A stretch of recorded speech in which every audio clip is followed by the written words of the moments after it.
বিকেলের দিকে হালকা কিছু যদি টিফিন করতে হয় বা চায়ের সাথে যদি কোনো স্ন্যাক্স আপনাকে সার্ভ করতে হয় তাহলে কিন্তু এই রেসিপিটি একবার হলে ট্রাই করবেন।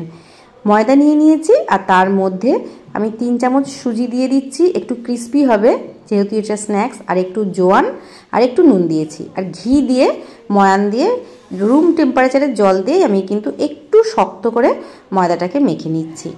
এই ময়দাটাকে মেখে আমি একটু ঢেকে রেখে দেব, তাতে কিন্তু অনেকটা নরম হয়ে যাবে। নিয়ে নিয়েছি সোয়া চাঙ্ক, আর সোয়া চাঙ্কটাকে আমি এমনি প্লেন জলেই কিন্তু কিছুক্ষণ ভিজিয়ে রেখেছিলাম, সেটাকে একটু গ্রাইন্ড করে নিলাম আর সামান্য তেল দিয়ে প্যানে সোয়া চাঙ্কগুলোকে একটু ফ্রাই করে নিচ্ছি।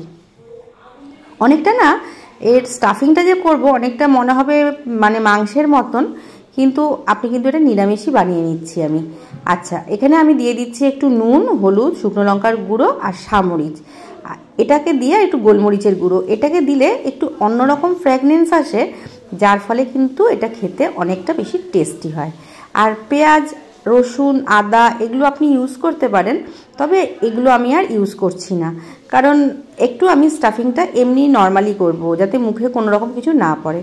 টমেটো সস আর সোয়া সস দিয়ে দিচ্ছি সামান্য চিনি, আর টমেটো সস সোয়া সস দিলে একটু যদি কাশ্মীরি রেড চিলি দেন না তাহলে স্টাফিংয়ের কালারটা খুব সুন্দর আসে, তা সেটাকে দিয়ে আরও একটু নাড়িয়ে নিচ্ছি।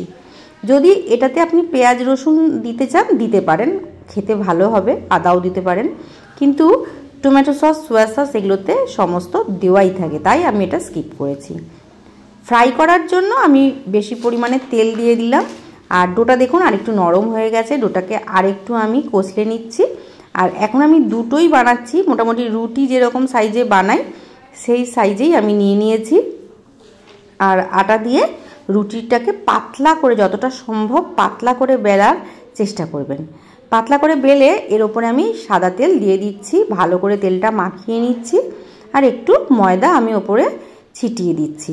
দিয়ে পরোটা যেমন হয় আরও একটা ফোল্ড করে আবার তেল দিয়ে আরও একটু ময়দা দিয়ে আবার আরেকটা ফোল্ড করব।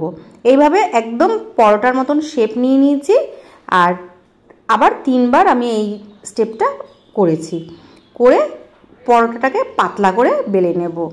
আমার রেসিপিস যদি আপনাদের ভালো লাগে লাইক শেয়ার কমেন্টস করতে ভুলবেন না। আপনি যদি আমার চ্যানেলের নতুন বন্ধু হন অবশ্যই চ্যানেলটিকে সাবস্ক্রাইব করবার জন্য অনুরোধ রাখছি।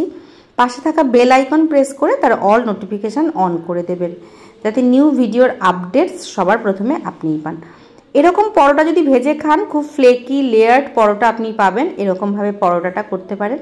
তবে আমি পরোটাটাকে মাঝখান দিয়ে কেটে নিচ্ছি আর একটু স্টাফিং বেশ করে দিয়ে দিচ্ছি। স্টাফিং বেশি পড়লে তো বেশ ভালো লাগে, তার জন্য এরকম দিয়ে দিচ্ছি। দিয়ে এক পিঠ দিয়ে ভালো করে চেপে চেপে আমি মুড়ে দেবো, যাতে ভেতরে স্টাফিংটা না বেরিয়ে যায়।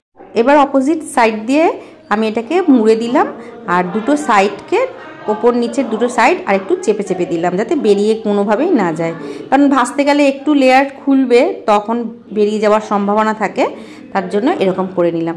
আচ্ছা, এই দুটো ওপর নিচের সাইড না একটু ফর্ক দিয়ে আপনি যদি চেপে চেপে দেন একটা ডিজাইনের মতন তৈরি হবে।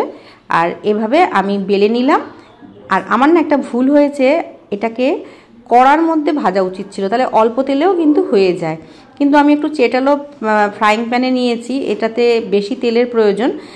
আপনারা যদি অনেক একসাথে ভাজেন সেক্ষেত্রে এরকমভাবে ভাজবেন, কিন্তু নয়তো কড়াইতে ভাজলেই অল্প তেলের মধ্যেও কিন্তু সুন্দরভাবে আপনি ভাজতে পারবেন।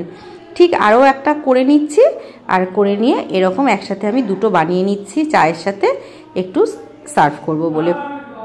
আর এক সাইডে চা বসিয়ে দিলেন আর এক সাইডে এটা যদি একটু হালকা করে নেন তাহলে কিন্তু এটা বেশ চায়ের সাথে ভালো লাগবে। আর যদি হালকা একটু খিদে পায় সেক্ষেত্রে কিন্তু পেটটাও ভরে যাবে।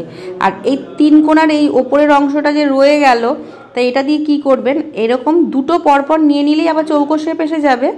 মানে দুটো কোণা যদি আপনি মিশিয়ে দেন এপিট ওপিট করে, তাহলে আবার স্কোয়ার শেপ এসে যাবে, তখন আপনি ওইটা দিয়ে আরও একটা বানিয়ে নিতে পারবেন। সুতরাং ওইটাকে নিয়ে কি করবেন ভাববেন না, ওটাকে আপনি একসাথে ডোয়ের সাথেও মিশিয়ে নিতে পারেন।